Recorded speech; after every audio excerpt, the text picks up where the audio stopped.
ఇందిరమ్మ ఇల్లు గందరగోళం లబ్ధిదారులు అయితే గందరగోళానికి గురవుతున్నారు.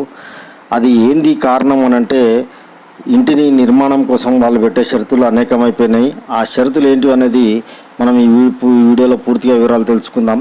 వీడియోలోకి వెళ్ళే ముందు ఒక చిన్న విజ్ఞప్తి, ఈ వీడియో చూస్తున్న వాళ్ళు ఎవరైనా కొత్త వాళ్ళు ఉంటే దయచేసి లైక్ చేయండి, షేర్ చేయండి, సబ్స్క్రైబ్ చేసుకోవడం మాత్రం మర్చిపోవద్దు.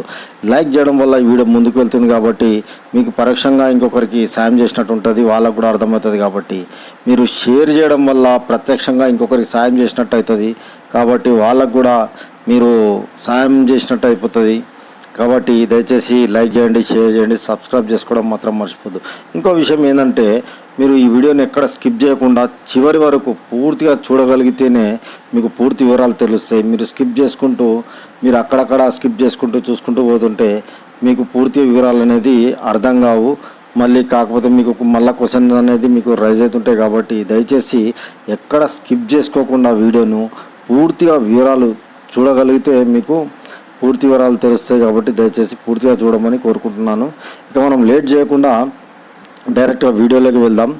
ఇందిరమ్మ ఇంటిని 400 నుంచి 600 చదరపు అడుగుల విస్తీర్ణంలోపే కట్టుకోవాలని ప్రభుత్వం షరతు పెడుతుంది. దీంతో లబ్ధిదారులు గందరగోళానికైతే గురవుతున్నారు.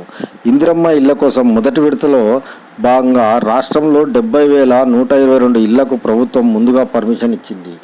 ఇందులో 2,830 మంది లబ్ధిదారులు పునాదిని పూర్తి చేసుకున్నారు. అయితే ఇందులో దాదాపు 280 మందికి పైగా 600 చదరపు అడుగులకు పైగానే ఇంటి నిర్మాణం చేపట్టినట్లు అధికారులు అయితే గుర్తించడం జరిగింది. దీంతో మొదటి విడత బిల్లు 1,00,000 విడుదల చేసేందుకు నిరాకరించారు. మళ్ళీ ప్రభుత్వం నిబంధనల ప్రకారం పునాదిలో మార్పు చేసుకుంటూనే బిల్లులు అందిస్తామని అంటున్నారు.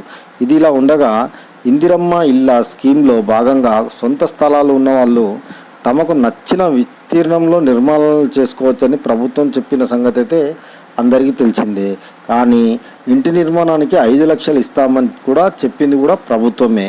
మోడల్ ఇళ్లను లబ్ధిదారులకు అందుబాటులో ఉంచినప్పటికీ కూడా ఎలాంటి రూల్స్ పెట్టమని ప్రభుత్వం అయితే ఇంతకుముందు చెప్పింది. అయితే ఇప్పుడు తాజాగా అధికారులు ఏం చేసిరంటే మాట మార్చి 400 నుంచి 600 చదరపు అడుగుల మధ్యలోనే ఇంటిని నిర్మించుకోవాలని చెప్పడంతో లబ్ధిదారులు అయితే ఆందోళన చెందుతున్నారు. ప్రభుత్వం ఇచ్చే 5 లక్షలతో పాటు తాము అదనంగా ఖర్చు పెట్టి ఇంటిని నిర్మించుకుంటున్నామని ఇప్పుడు ఇలాంటి రూల్స్ పెడితే ఎలా అని మండిపడుతున్నారు ప్రజలు. మరోవైపు ఇందిరమ్మ ఇల్లు 600 చదరపు గజాలు 600 చదరపు అడుగులు దాటితే వాళ్ళు బీలో పావర్టీ లైన్ బీపీఎల్ కిందకి రారని అధికారులు చెబుతున్నారు. పేదల ఇళ్లను 400 చదరపు అడుగుల్లోనే నిర్మించాలని, దీనికి ప్రభుత్వం 200 చదరపు అడుగులు అదనంగా పెంచిందని హౌసింగ్ శాఖ చెబుతోంది. ఇక మే 5వ తేదీలోపు ఇందిరమ్మ ఇళ్ళ రెండో లిస్ట్ ప్రకటించే ఛాన్స్ అయితే ఖచ్చితంగా ఉంది.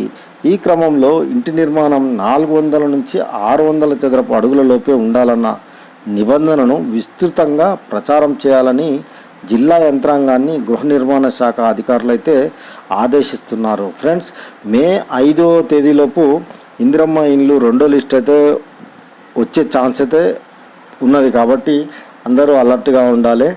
ఇప్పుడు ఏదైతే ఉన్నదో వాళ్ళు పెట్టిన కండిషన్స్ ఏదైతే ఉన్నాయో ఒకసారి చెక్ చేసుకోండి. మీరు ఈ అప్లై చేసుకోవడానికి కానీ వచ్చే ఛాన్స్ ఉన్నది కాబట్టి దయచేసి ఇవి గమనించగలరు. మీకు ఈ వీడియో నచ్చినట్లయితే లైక్ చేయండి, షేర్ చేయండి, సబ్స్క్రైబ్ చేసుకోవడం మాత్రం మర్చిపోవద్దు. ఎందుకంటే మరిన్ని వీడియోలు మంచి మంచి వీడియోలతో మేము ముందుకు వస్తాం. కాబట్టి మీరు దయచేసి లైక్ చేసి షేర్ చేయండి, సబ్స్క్రైబ్ చేసుకోండి. మళ్ళీ వచ్చే వీడియోలో మరిన్ని మంచి వీడియోలతో మేము ముందుకు వస్తాను. కాబట్టి అంతవరకు catchy chats signing off. Bye. Subscribe. Please subscribe. Please subscribe. Subscribe. For more updates, for interesting updates, please do subscribe.